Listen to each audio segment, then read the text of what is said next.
नमस्कार। Astro aura की परिचर्चा में आज एक नए विषय के बारे में बात करेंगे जो मुझे लगता है कि ज्योतिष विज्ञान में ये बहुत ही इम्पोर्टेंट है। और आज का टॉपिक है, क्या हम किसी की भी कुंडली को किसी और के साथ साझा कर सकते हैं?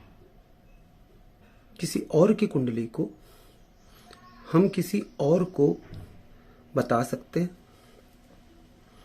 क्योंकि ये प्रॉब्लम मैंने बहुत फेस किया है और इसको मैं ट्रेडिशनल एस्ट्रोलॉजी का फेल होने का सबसे बड़ा कारण भी मानता हूँ। क्योंकि आपने देखा होगा ट्रेडिशनल एस्ट्रोलॉजी में जिसकी कुंडली है वो तो आपके पास आता नहीं है।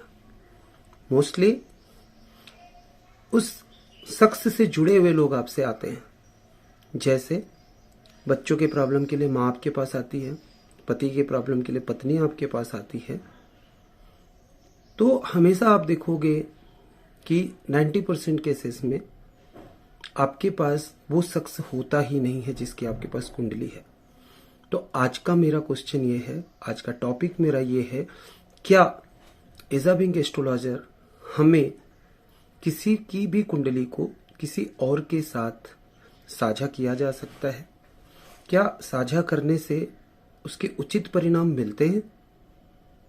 या कहीं ऐसा तो नहीं है कि जाने अनजाने में हम किसी और की कुंडली किसी और के साथ विश्लेषण करने से हम शुभ परिणाम के बदले कहीं दुर्भाग्य को, दुष्परिणाम के, पाप के भागी तो नहीं बन रहा है?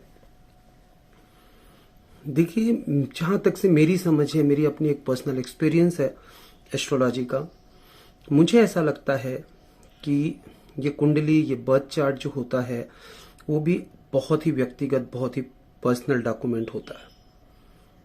और एज अ बीइंग एस्ट्रोलॉजर हमें किसी की भी कुंडली को किसी और के साथ साझा नहीं करना चाहिए।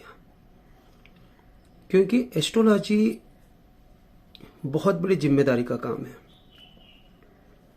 आपका बोला हुआ हर एक शब्द किसी की जिंदगी में वैल्यू ऐड कर सकता है, किसी की जिंदगी को बना सकता है, तो किसी की जिंदगी को बिगाड़ भी सकता है। और मैं बहुत बिलीव करता हूं कि भाई, तकलीफ जिसकी हो, बीमारी जिसकी हो, इलाज इसको ही करना पड़ेगा। बच्चे को अगर बुखार है तो दवाई अगर माँ खाएगी तो बच्चे का बुखार ठीक नहीं होता है, दवाई तो बच्चे को ही खिलाना पड़ेगा। तो आप सबसे अनुरोध है कि अपने सपनों को किसी और पे थोपना बंद करें। किसी और की कुंडली को दिखा के किसी और के बारे में गलत तरीके से हल्ला करना बंद करें। और सबसे बड़ी बात,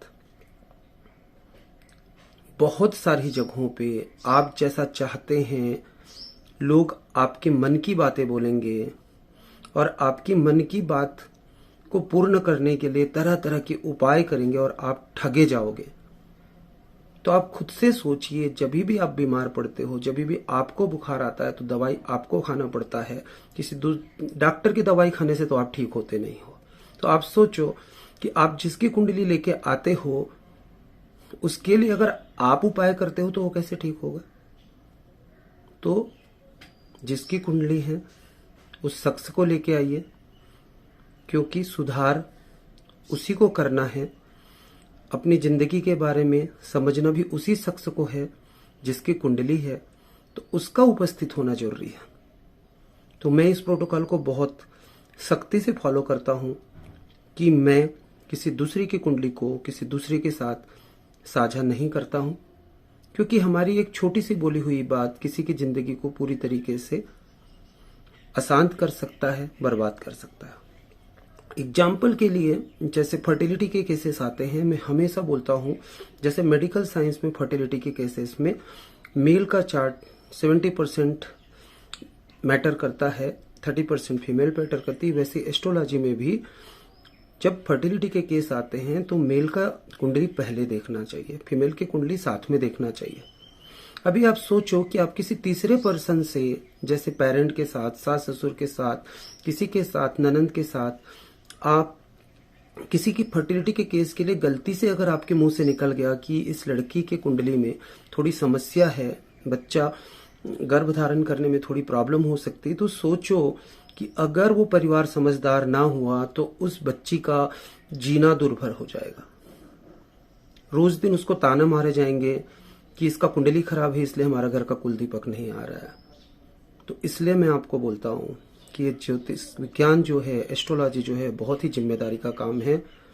कृपया आप लोगों से भी अनुरोध है कि आप अपनी कुंडली लेके खुद आए या जिसकी कुंडली है उसको साथ लेके आए, और बाकी मेरे जितने भी एस्ट्रोलॉजर भाई बहन हैं उनसे भी अनुरोध है कि वो किसी की दूसरी की कुंडली किसी दूसरे को ना बताएं। ये बहुत ही बड़ी जिम्मेदारी का काम है। धन्यवाद।